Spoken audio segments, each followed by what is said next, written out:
Hace 23 siglos Aristóteles nos contaba que la democracia era el terreno fértil para la demagogia y para las peores formas de conducción de un gobierno. En el año 47, Winston Churchill, ante la Cámara de los Comunes, decía que la democracia era una pésima forma de gobierno, a excepción de todas las otras que se habían probado, que eran aún peores, según sus expresiones. Y en la década del 50,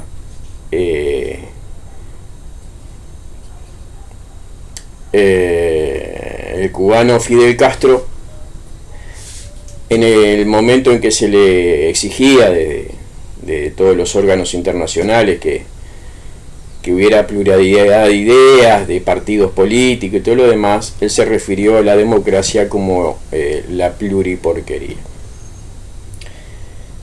Hay infinidad de expresiones contrarias a la democracia y a ninguna de ellas le falta razón.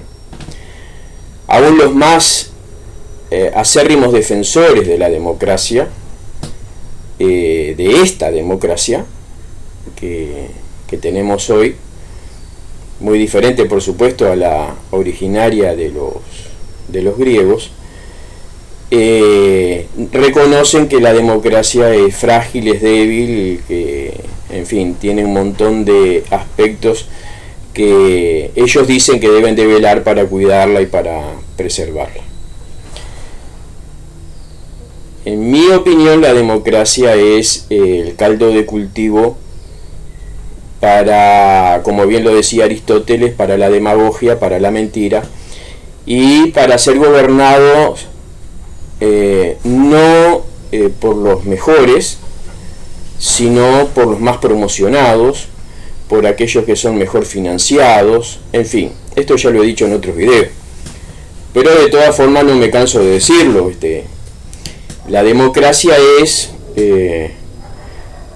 el caldo de cultivo para que gobiernen las emociones y no la reflexión.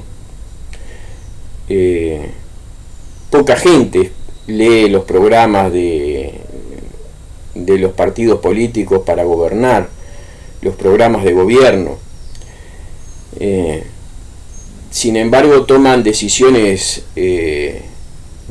muy firmes con respecto a sus candidatos, a sus partidos, muy entusiastas, sin haber estudiado esos programas, porque se guían por emociones. Y las emociones, a la hora de considerar aspectos como son las próximas generaciones, la buena administración, bueno, tantas cosas que involucran el gobierno, no son lo más aconsejable. Lo más aconsejable es la reflexión. Por eso coincido con todas esas críticas que se hacen de la democracia y entiendo que está llegando a su término. Es más, pienso que la democracia ya no es la que gobierna, ya no existe el gobierno de los pueblos, por el pueblo. Entiendo que somos gobernados por una aristocracia no monárquica, como lo fue en los primeros conceptos o las primeras expresiones de aristocracia, sino por una tecno-aristocracia. Vemos que aquellos que se proponen como mejores, sin decirlo, como antes en la monarquía, los aristócratas se reconocían, ellos mismos decían ser aristócratas. En este caso, esta nueva generación de aristócratas, que son los que gobiernan las políticas del mundo, no solo de los países, sino del mundo, el globalismo puro y duro, son personas que se sienten a sí mismos que son quienes deben hacerlo, quienes actúan como auténticos aristócratas monárquicos, sin monarquía, sino que son ellos mismos quienes se proclaman los mejores. Tenemos el caso de Bill Gates, que cada tanto nos dice qué es lo que nos va a suceder y acontece, pues como más que como una premonición, como un promotor de las cosas que van a suceder. Y tenemos a tantos, ¿no? Son muchos los tecno aristócratas que tenemos.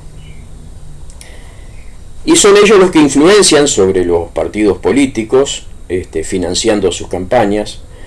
También las empresas que financian esas campañas políticas, después tienen influencia decisiva sobre los gobiernos, en proyectos, en inversiones, en fin, etcétera. Y esos son los que realmente gobiernan. La democracia, que no es que cayó en manos de personas malintencionadas. No. La democracia es el germen para que las personas malintencionadas tomen el gobierno.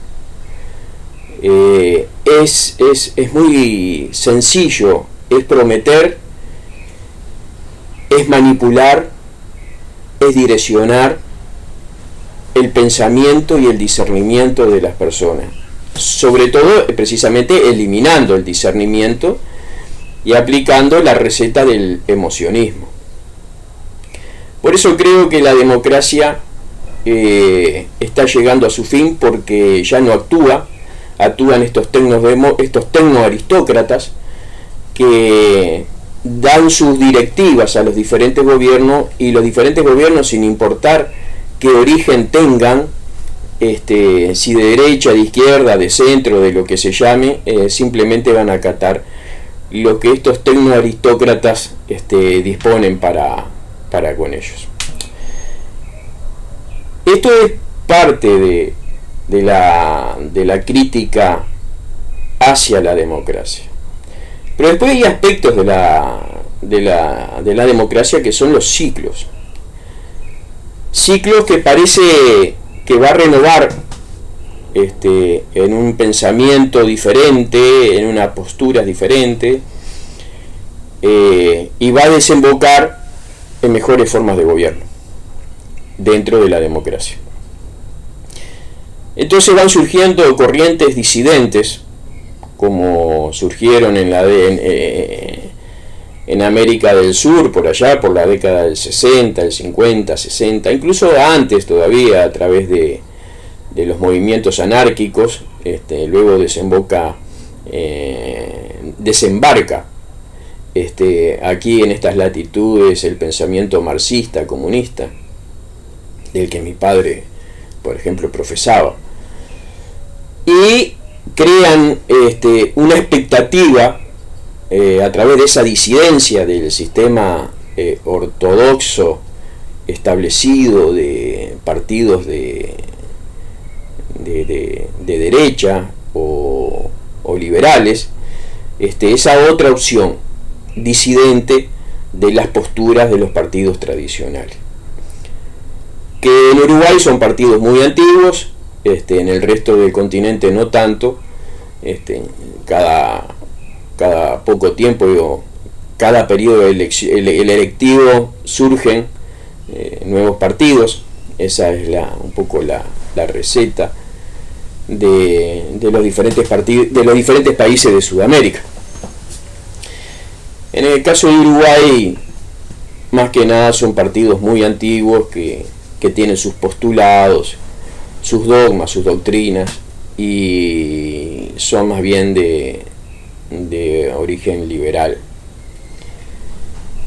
Aunque no tanto en el caso del Partido Colorado, cuando se estudia la figura de Valle de Ordóñez. Pero sin considerar temas partidarios de un país, mirándolo el aspecto global de la democracia, estos grupos disidentes se van manifestando con discursos muy elocuentes, con discursos muy acertados, en una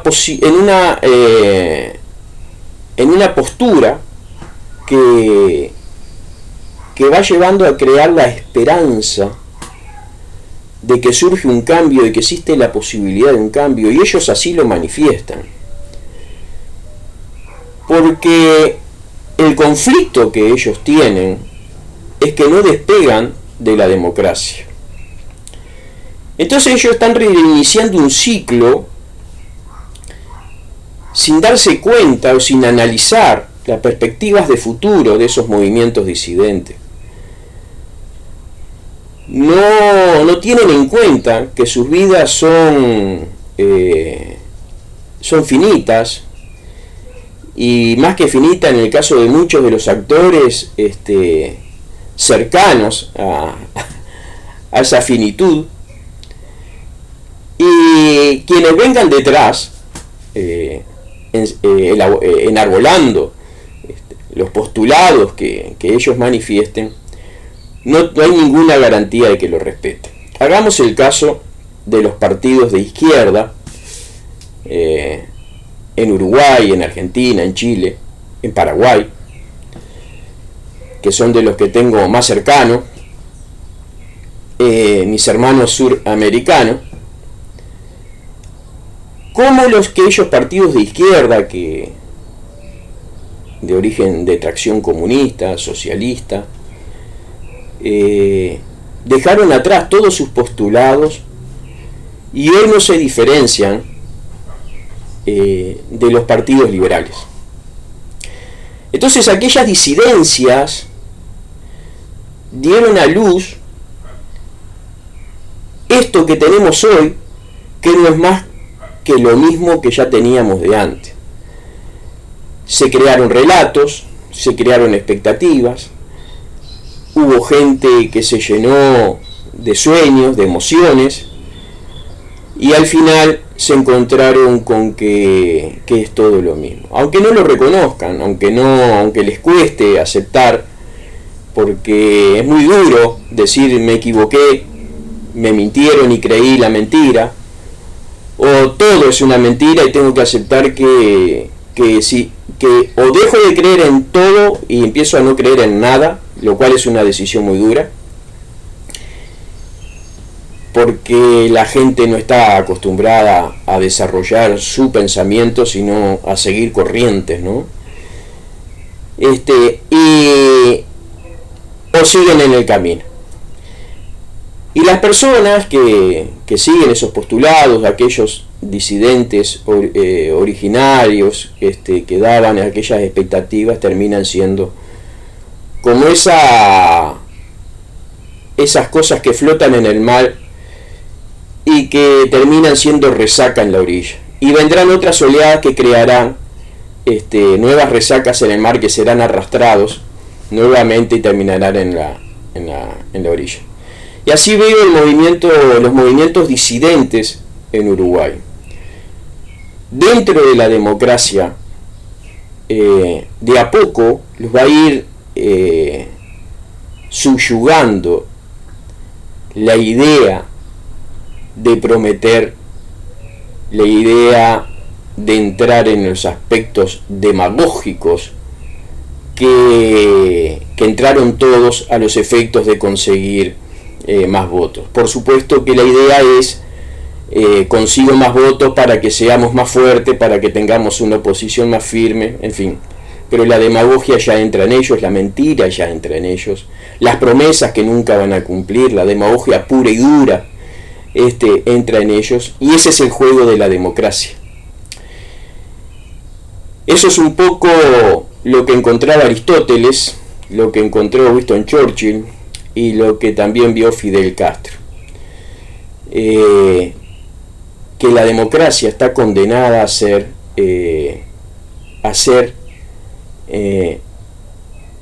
un caldo de cultivo de mentirosos que acceden al gobierno a través de discursos encendidos, a través de la seducción y la mentira. Y así somos gobernados por una horda de personas poco idóneas que están muy lejos de ser los mejores.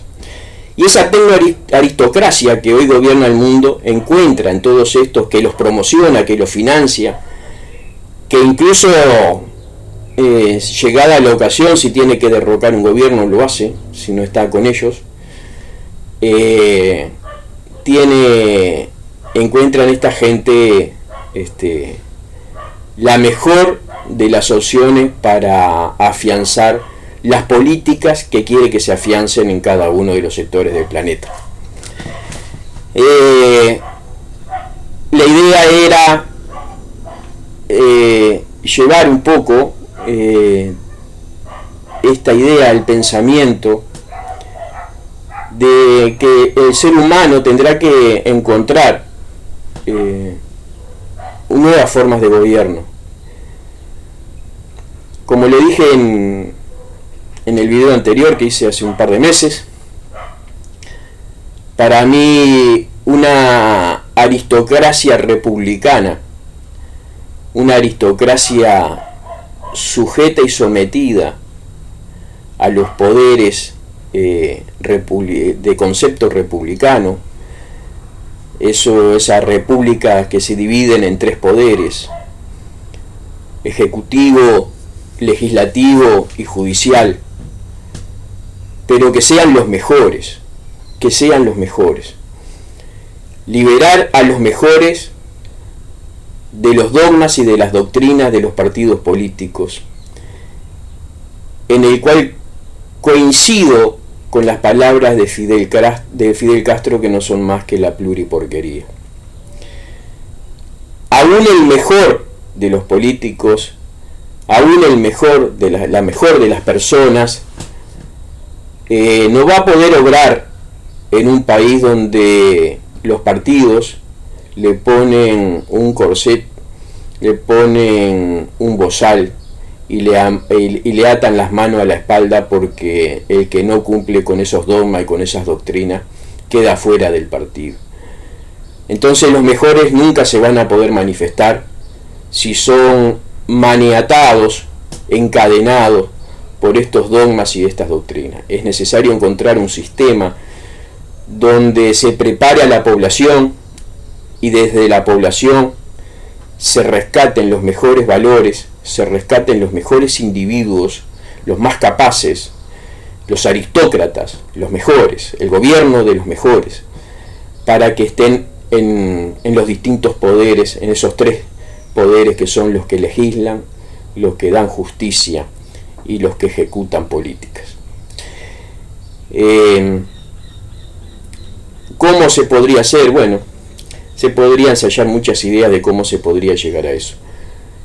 Pero lo cierto es que mientras estemos en este sistema que ya caducó, porque evidentemente ya no hay manera de hacerle creer a nadie que los gobiernos, que los pueblos gobiernan, o que los representantes son representantes legítimos del pueblo porque actúan de acuerdo a intereses foráneos, a intereses extranjeros.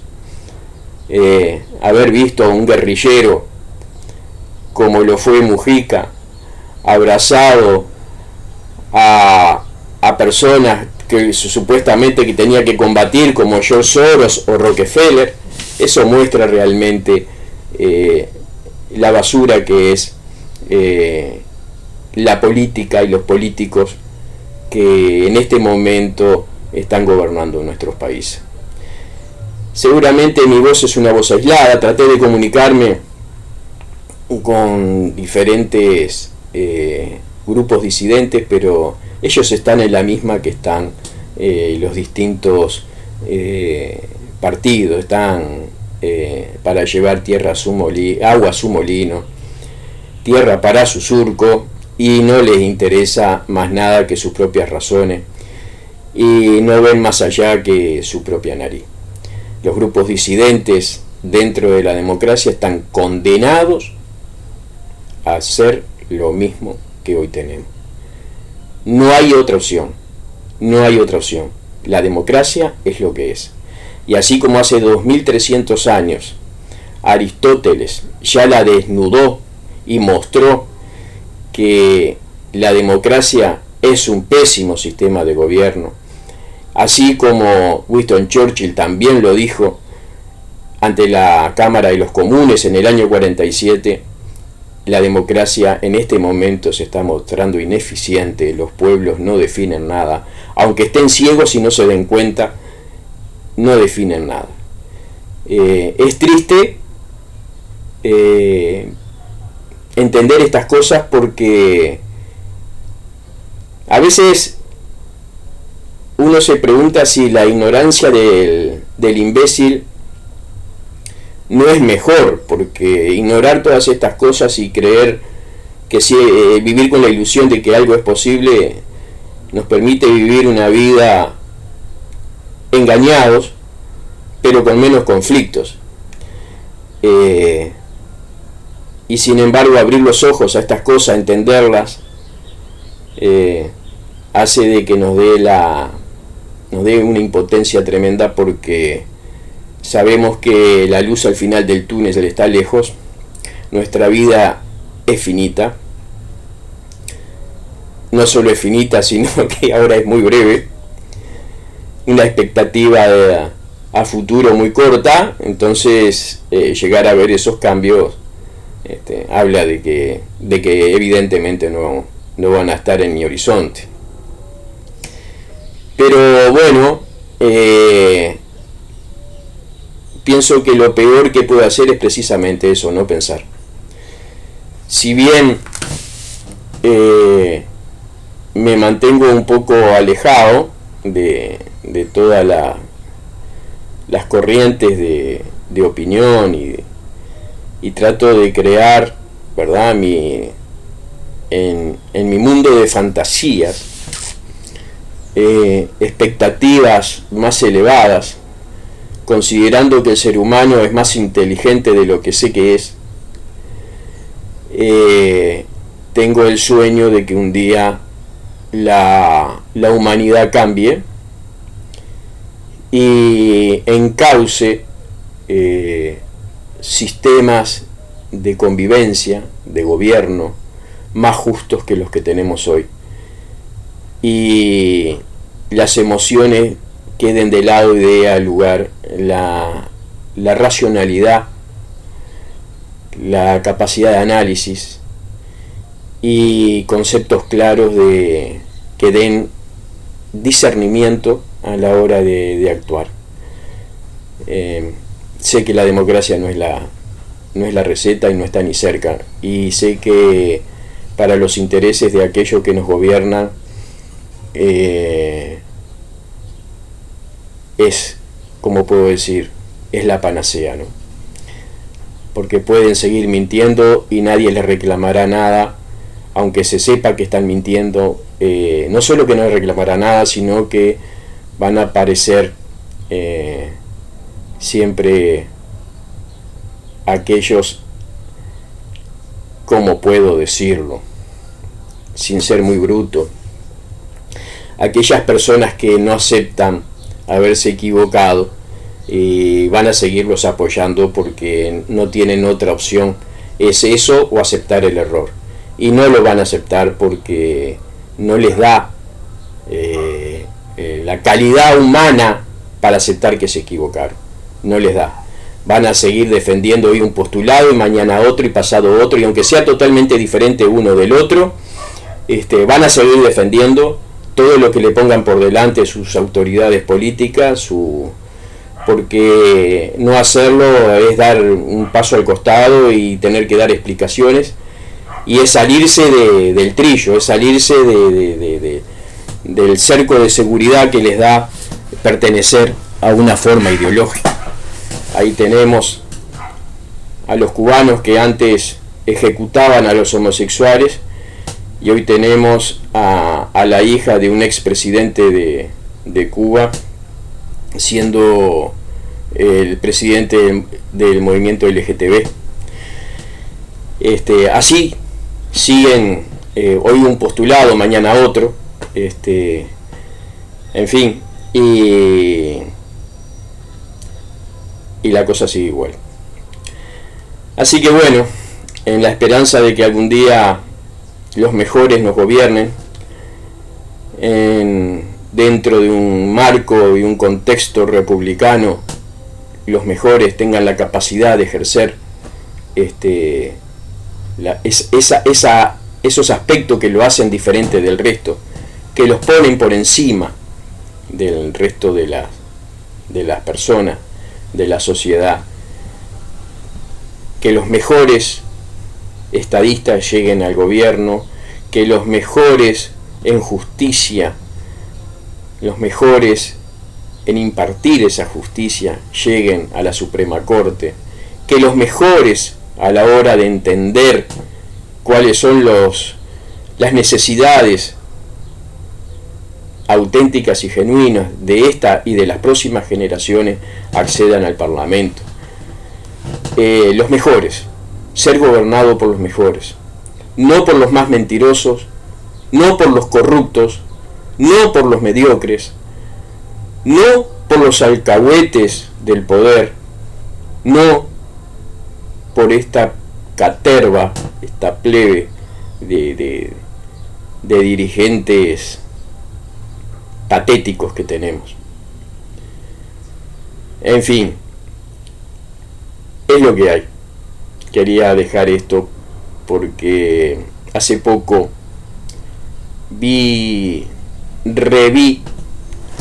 estuve reviendo un debate de la década del 80, cuando la dictadura militar quería perpetuarse en el poder, porque hay algo que aman los seres humanos y es el poder, y quería manipular a través de un plebiscito del año 80 la Constitución para legitimarse y perpetuarse en el poder.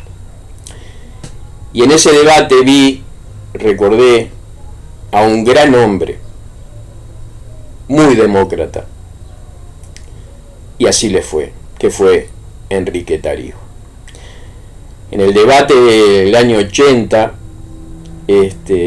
fue algo maravilloso. Yo era un ignorante absoluto, era un adolescente y venía de vivir prácticamente la mitad de mi vida en dictadura. Ignoraba completamente todo y aquello me pareció increíble. Es más, no entendía cómo ese hombre tenía el coraje de plantarse ante los militares que habían infundido tanto miedo en mi país y hablar de democracia. Increíblemente, hombres grandes, genuinos como Enrique Tarrio, defensor acérrimo de la democracia, un demócrata convencido, terminó siendo aislado por la propia democracia, siendo descartado, siendo un hombre genuino y con valores reales, con un coraje importante. Después de haber pasado por la vicepresidencia del país, un día en una elección, habiendo alcanzado ser senador, como su lista no había alcanzado los votos suficientes que lo representaran, él había ido dentro del partido en una lista general y con los votos de todo el partido él accedía a ser senador, pero su lista no lo representaba, con su lista tenía los votos para que él fuera senador y terminó renunciando a la política, renunciando al Senado. Un hombre genuino, un hombre como pocos, un hombre que se ganó mi respeto, un demócrata convencido que fue descartado por la propia democracia. Un hombre que hubiera dejado mucho más cosas si se hubiese evaluado su tremenda capacidad, su coraje y su amor a las próximas generaciones. No hay mucho más en el espectro político uruguayo que sea digno de ser mencionado. No hay mucho más. Seguramente porque si lo hubo fue descartado antes de ser tan conocido como lo fue él, porque si no se es obsecuente con el sistema te aplasta. Y así vamos viviendo. Esperemos que las próximas generaciones de uruguayos despierten, que los disidentes pasen a ser no más una parte integral de la demagogia y de la mentira, y que los disidentes sean genuinos y desemboquen en algo mejor que lo que quieren integrar.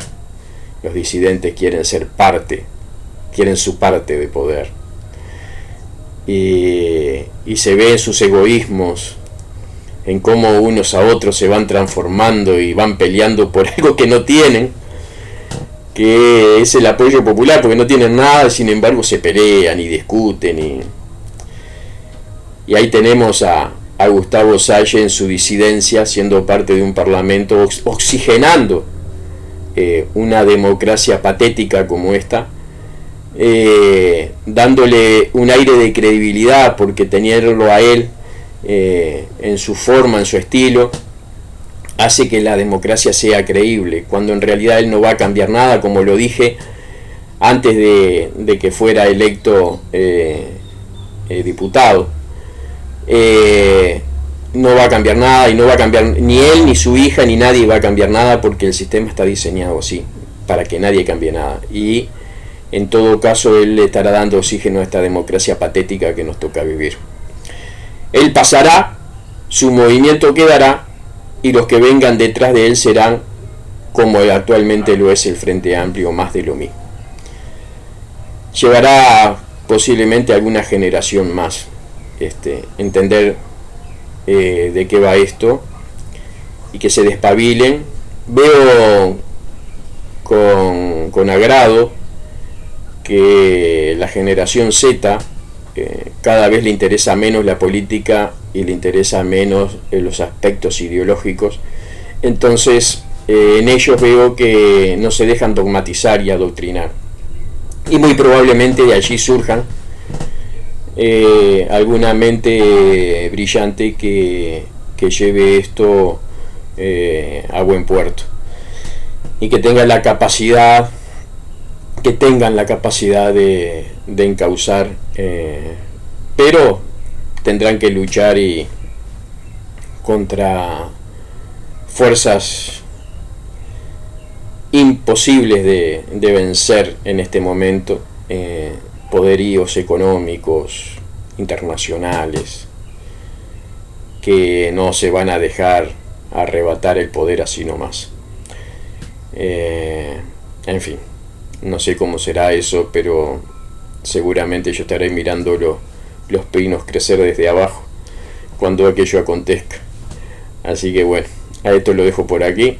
Y bueno, esto fue una linda catarsis, una forma de deshogarme de ver tanto político mentiroso en los medios, y tanto disidente enamorado de sí mismo, que no me hacen prever que puedan cambiar nada.